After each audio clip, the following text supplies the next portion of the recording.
जी हाँ प्यारे बच्चों, फाइनली डीओई की तरफ से यानी कि एजुकेशन डिपार्टमेंट ऑफ दिल्ली, इसकी तरफ से आपके नए सेशन यानी कि 2026 और 27 के इस नए सेशन के लिए फाइनली इन्होंने अपना जो नया सिलेबस है, ठीक है ना, class wise distribution of syllabus यानी कि सिलेबस जो है वो भी टर्म वाइज यानी कि मिड टर्म का भी और फाइनल एग्जाम का भी जो नया सिलेबस है 2026-27 का, वो यहाँ पे रिलीज कर दिया गया है।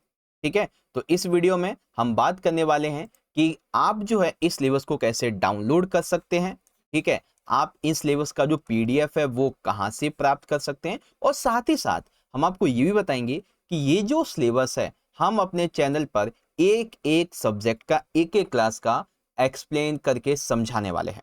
ठीक है, तो जैसा कि आप यहाँ पे देख सकते हैं, ये डीओई की ऑफिशियल वेबसाइट है जहाँ पे क्लास 6 का नया सिलेबस आ चुका है, 7th का भी आ गया है और 8 का भी आ गया है। 9वीं का भी इसलिए नहीं आया बच्चों क्योंकि 9वीं की अभी जो बुक्स है ना वो पेंडिंग में चल रही हैं। ठीक है, अभी तक ऑफलाइन या फिर ऑनलाइन पूरी तरीके से रिलीज नहीं हुई हैं, इस वजह से ये पेंडिंग में है। ठीक है, बाकी 10th का भी आ चुका है, 11th का भी और 12th का भी आपका सिलेबस आ चुका है ना। जैसे कि आपको यहाँ पे मैं दिखाऊं, ये आपका क्लास 6 का है, ये 7th का है, ये 8 का है, ये 10th है, ये 11th है, ये 12th है। तो सबसे पहले तो आप ये समझो कि आप सिलेबस को डाउनलोड कैसे करोगे। तो इसके लिए सबसे पहले आपको आ जाना है गूगल पर और गूगल पे सर्च करना है डीओई, और जैसे आप ये सर्च करेंगे तो आपके सामने ये जो वेबसाइट है, ये वेबसाइट यहाँ पे ओपन हो जाएगी। इस पे आपको क्लिक करना है। क्लिक करते ही आपके सामने बहुत सारे यहाँ पे जो ऑप्शन है वो आ जाएंगे। तो आपको थोड़ा सा नीचे स्क्रॉल करना है और ये वाला जो ऑप्शन है बच्चों आपका एकेडमिक एंड एग्जामिनेशंस है ना, इस पर आपको क्लिक करना है। चलिए हम भी क्लिक कर देते हैं, ये कर दिया। अब यहाँ पर आपको कई सारे ऑप्शन मिल जाएंगे। ठीक है, फॉर एग्जाम्पल आप देख सकते हैं एकेडमिक है, एग्जामिनेशन मटेरियल है, सर्कुलर्स है, ठीक है, रिजल्ट एनालिसिस है, ये सब है। तो आपको क्लिक करना है बच्चों एकेडमिक वाले पे। ठीक है ना, किस पर? एकेडमिक पे। जैसे आप इस पे क्लिक करेंगे फिर आपके सामने डायरेक्ट ऑप्शन खुल जाएगा सिलेबस का, है ना। तो बस सिंपल सा सिलेबस पे क्लिक कर दीजिए और आ गया हमारा वो पेज जहां से आपको class wise term wise syllabus देखने को मिल जाएगा बच्चों। ठीक है, अब एग्जांपल के लिए जैसे आप यहाँ पे ओपन करना चाहें तो क्लास 10th का ओपन करते हैं, है ना। अब क्लास 10th में जैसे मान लीजिए हमें हिंदी का देखना है तो हम इस हिंदी पे क्लिक कर देंगे और जैसे ही क्लिक किया ये देखिए आपके सामने ओपन हो गया। फॉर एग्जाम्पल जैसे 10th में हिंदी की किताब हैं दो, एक है क्षितिज भाग 2 और एक हो गया आपकी कृतिका भाग 2। तो मिड टर्म में देखो 3 कविताएं हैं और 3 चैप्टर हैं। ठीक है, और जो दूसरी किताब है इससे आपके 2 चैप्टर आ रहे हैं। ऐसे ही मिड टर्म के बाद आप आगे की तरफ देखेंगे तो फिर से 3 कविताएं और 3 चैप्टर हैं। देखो फाइनल एग्जाम में पूरा आपका जो है ना पूरा का पूरा सिलेबस आएगा, है ना। ऐसे ही मान लीजिए हम यहाँ पे अगर मैथ का खोलते हैं तो देखो बच्चों ये आपका मैथ का सिलेबस है, चैप्टर का नाम भी है, चैप्टर के अंदर आपको क्या पढ़ना है यूनिट के हिसाब से सब लिखा हुआ है ना। अब यहाँ पे हम एग्जाम्पल के लिए 8वीं क्लास को ओपन करते हैं। 8वीं का हिंदी देख लो, 8वीं का हिंदी ओपन किया हमने।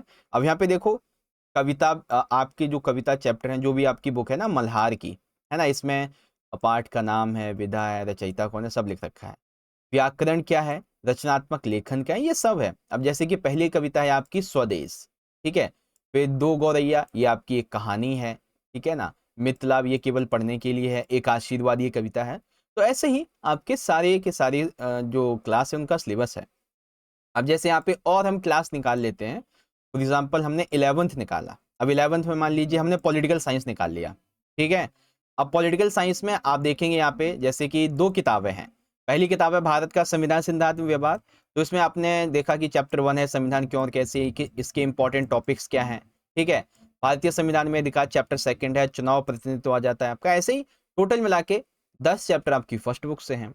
भाग भी आप राजनीति सिद्धांत को देखेंगे तो इससे भी टोटल आपके 8 चैप्टर हैं। और सेम टू सेम यही आप इंग्लिश मीडियम में देखो, ये रहा आपका इंग्लिश मीडियम में, यहाँ पर यहाँ पे यहाँ से आप निकाल सकते हो ना, ये सारी चीजें हैं। तो जब मेरा मेन जो मकसद है वो आपको ये बताना है कि आपका जो सिलेबस है 6ठी क्लास का, 8वीं का, 7वीं का और 10वीं, 11वीं और 12वीं का आ गया है, 9वीं का अभी तक नहीं आया। अब देखो अगर आप सारे बच्चे चाहते हो कि हम आपको class 8, class 9th, class 10th, ठीक है, क्लास 11th और क्लास 12th, इन सभी क्लासेस का जो डीओई ने सिलेबस दिया है, ठीक है ना, अगर आप चाहते हैं कि हम आपको इस सिलेबस को कंप्लीटली एक्सप्लेन करके समझाएं, तो आप सारे बच्चे डिस्क्रिप्शन बॉक्स में या फिर कह लीजिए कि कमेंट बॉक्स में ना आप आके एक स्पेशल कमेंट करना है। क्या कमेंट करना है? आपको लिखनी है अपनी क्लास, ठीक है, जो भी आपकी क्लास है आप वो लिख देंगे। क्लास के बाद आपने लिखना है कि सिलेबस एक्सप्लेन, ठीक है ना, सिलेबस एक्सप्लेन वीडियो, ये लिख देना है आपने, सिलेबस एक्सप्लेन वीडियो। तो डेफिनेटली हम आपके लिए उस क्लास की जो सिलेबस की वीडियोस है उसके लिए लानी स्टार्ट कर देंगे, ठीक है। बस एक बार आप सारे बच्चे कमेंट कर देना। और हाँ, जिसने भी हमारे चैनल को सब्सक्राइब नहीं किया है बच्चों, चैनल को सब्सक्राइब कर लो, क्योंकि ये जो आपका नया सेशन है ना 26-27 का, ये सेशन काफी ज्यादा टफ होने वाला है, क्योंकि बहुत सारी चीजें यहाँ पे नई नई आ चुकी हैं जो आपके लिए समझना काफी मुश्किल होगा। लेकिन डोंट वरी, हम आपको सारी चीजें अच्छे से समझाएंगे। तो बच्चों, चैनल से जुड़ जाइएगा, सब्सक्राइब कर लीजिएगा, बेल नोटिफिकेशन को ऑल पे सेट कर देना, ताकि कोई जब भी नई वीडियो आ जाए आप उसको देख सको, ठीक है। बाकी सिलेबस कैसे डाउनलोड करना है मैंने आपको बता दिया है, पीडीएफ कहाँ से मिलेंगे, कौन सा लिंक रहेगा, सारी की सारी चीजें आप यहाँ पे देख सकते हो, ठीक है। तो चलो बच्चों, मिलते हैं आपसे अगली वीडियो में, अगले सेशन में। तब तक के लिए पढ़ते रहिए, ख्याल रखिएगा अपना। बहुत बहुत धन्यवाद। जय हिंद, जय भारत, वंदे मातरम।